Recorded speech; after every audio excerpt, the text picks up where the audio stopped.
कल Patna high court का जातिगत जनगणना पर एक बड़ा फैसला आया। हाई कोर्ट ने कहा कि अब बिहार में जातिगत जनगणना होगी और इसको लेकर अब तमाम पार्टियां ये कह रही है कि जातिगत जनगणना का तो विरोध हमने किया ही नहीं था, जातिगत जनगणना मेरे पार्टी के कहने पर हो रही है। तमाम पार्टियां इसको लेकर अब आगे आ रही है और कह रही है कि जातिगत जनगणना जो बिहार में हो रही है वो मेरे पार्टी के कहने पर हो रही है। राजद भाजपा जेडीयू में खींचतान मची हुई है कि नहीं पहले मेरी पार्टी ने कहा तो नहीं पहले मेरी पार्टी ने कहा। भाजपा कह रही है कि हम तो कभी इसके विरोध में थे ही नहीं और राजद कह रही है कि भाजपा इसके विरोधी है। जेडीयू प्रमाण दिखा रही है कि भाजपा के तमाम लोग याचिकाकर्ता बने थे, वही कोर्ट गए थे, वही जातिगत जनगणना को पर स्टे लगवाए थे और अब सबको लेकर सोशल मीडिया पर एक जंग छिड़ी हुई है। सोशल मीडिया के माध्यम से ये लड़ाई हो रही है कि जातिगत जनगणना आखिर रुकवाया किसने था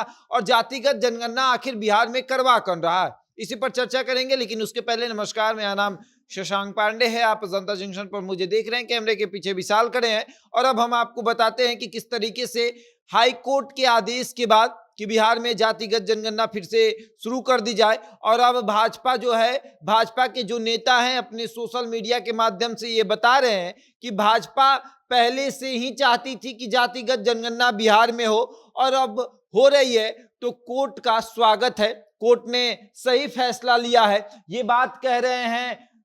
सुशील मोदी जो कि भाजपा के राज्यसभा सांसद हैं और बिहार के पूर्व उप मुख्यमंत्री भी रह चुके हैं। ये कह रहे हैं कि भाजपा तो पहले से ही चाहती थी कि जातिगत जनगणना जो है वो बिहार में है और राजद तो उस समय विपक्ष में थी, लेकिन तेजस्वी यादव कह रहे हैं कि विपक्ष में होते हुए भी हम लगातार जातिगत जनगणना की मांग कर रहे थे और बिहार में जातिगत जनगणना बिहार सरकार करा रही है और जब ये फैसला लिया गया उस समय हम सरकार में थे और अब बिहार सरकार के आदेशानुसार ये जातिगत जनगणना हुआ तो भाजपा के कुछ लोग जो है वो कोर्ट चले गए और भाजपा के कुछ नेता के कहने पर वो कोर्ट गए थे। इशारा सुशील मोदी के तरफ है और भाजपा के बहुत ऐसे नेता हैं जिनके साथ उस याचिकाकर्ता की तस्वीर जो है वो साझा कर रही है जेडीयू बता रही है कि जातिगत जनगणना के खिलाफ शुरू से भाजपा थी,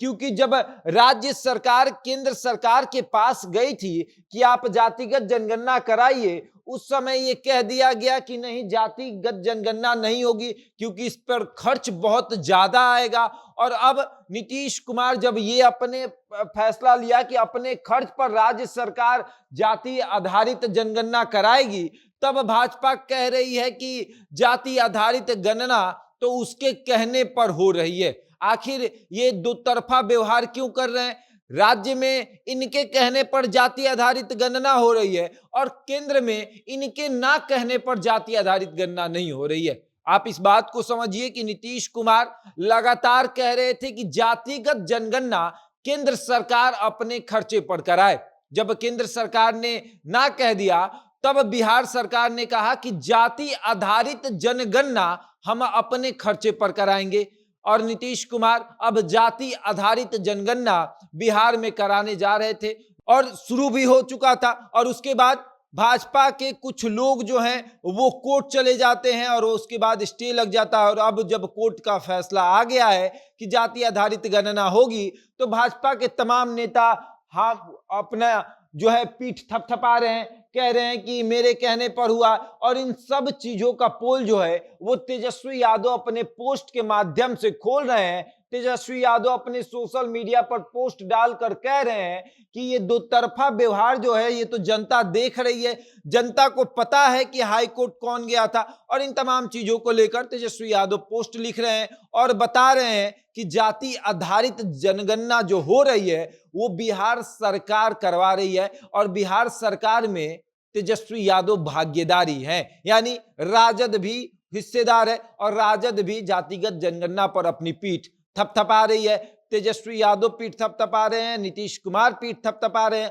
और भाजपा से सुशील मोदी अकेले अपना पीठ थपथपा रहे हैं। अब देखने वाली बात यह है कि क्या वाकई में भाजपा जाति आधारित गणना के पक्ष में है या फिर खिलाफ में है। बहरहाल इस खबर में इतना ही, बने रहे हमारे साथ।